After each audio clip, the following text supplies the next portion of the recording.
Hey, it's your buddy Lurks here. Today we're going to talk about how to not be a douchey fur.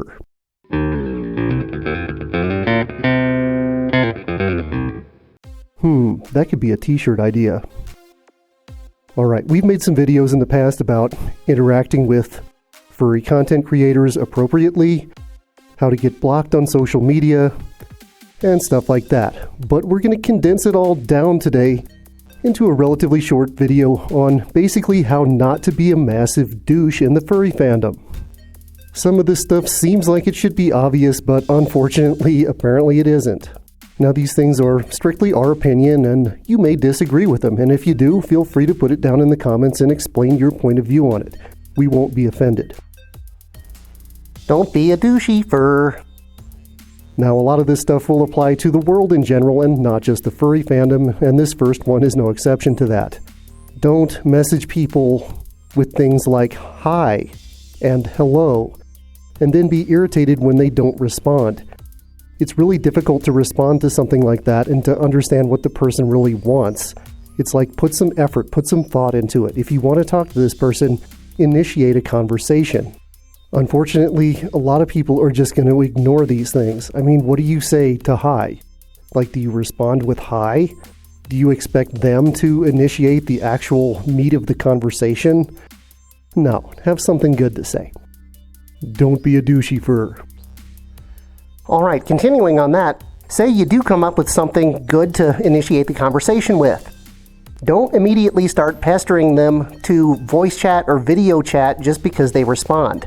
Don't assume that they want you to be their new best friend just because they acknowledged your message. It doesn't work that way. They're probably not shopping for a new best friend.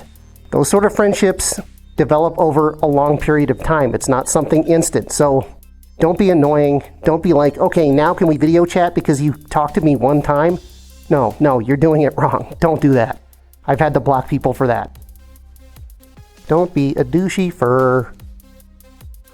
Don't get a bunch of your friends together at a furry convention and do something really disgusting on a piece of food, take a picture of it, post it on social media, tag not only the convention but the hotel property, then leave it for housekeeping to dispose of, not knowing that it's a massive biohazard.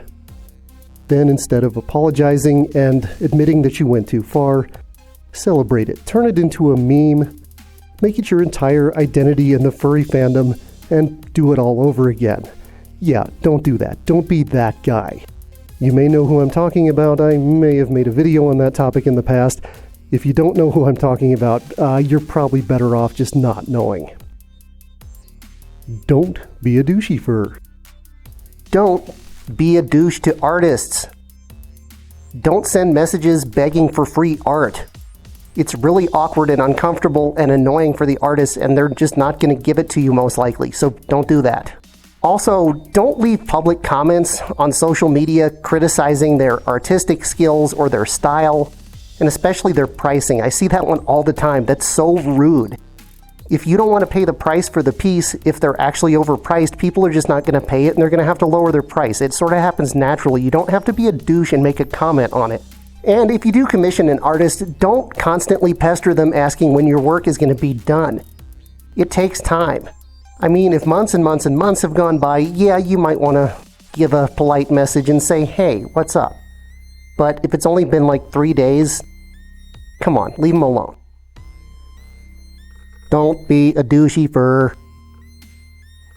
Don't send unsolicited pictures of your pet rooster or your cat or pretty much anything intimate like that.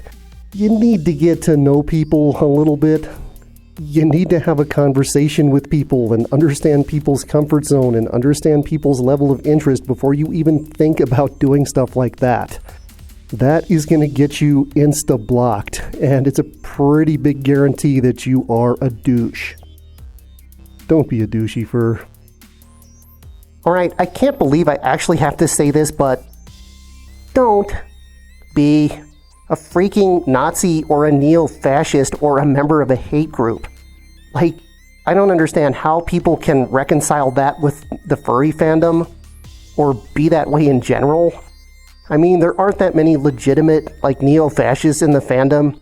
There was that whole F-off furry Nazi thing going around a few years ago. You know, a lot of these people are just trying to be edgy and using terminology like that to get attention and to be offensive. I don't know. But there certainly are some legit members of hate groups in the fandom, which is just unbelievable to me. Seriously, just don't. Do some research into what these people actually did. You don't want to be that. And if you do, it's probably time to move on from the furry fandom. Don't be a douchey fur. Alright, so on the flip side of that, don't misuse terms like Nazi or fascist. These words are not to be used lightly. It's incredibly insulting and disrespectful to people whose ancestors were killed by actual Nazis and fascists to just fling these words around to talk about someone who you have a minor political disagreement with, who is not a hateful person, not an actual neo-fascist. I see this happening way too often, and it's incredibly obnoxious and disrespectful. And douchey. Don't do it. Don't be a doucheyfur. Alright, so if you're not a bad person, you're not a neo-fascist, you don't hate anyone, you're not homophobic or anything like that, but you just have some unpopular political opinions. I mean, we all know what the prevailing political leaning is in the furry fandom. If you have something other than that, even on just a few issues, don't put it all over the place in social media and then get offended that people aren't accepting of it and don't want to have a civil conversation about your differences. Politics don't work that way. Politics are ugly and divisive, and you're just going to get crapped all over if you put out unpopular opinions. If you have some unpopular political opinions, the best thing you can do is keep them to yourself. Just how about you don't be a douchey fur? Don't automatically believe callouts that you see on social media without giving the person who is called out a chance to explain their side of the story. There usually are two sides of the story, and sometimes the person will end up exonerating themselves but already have irreparable damage done to their reputation because everybody just wants to believe it. Unless there is damning evidence of the person doing something truly harmful, you might want to sit back and wait and weigh both sides of the story once they're available. A lot of times the people that make these callouts don't have the best intentions.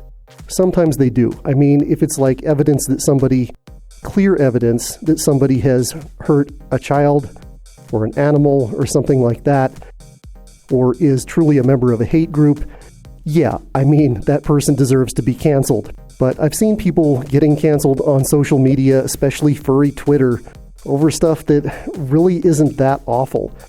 I personally don't think that it's really fair to destroy somebody's reputation over an opinion that can be changed over time, especially if it's not really harmful to the community or anyone else. This douchey fur I speak of, be not that. Along those same lines, don't be the one who makes these type of attack posts.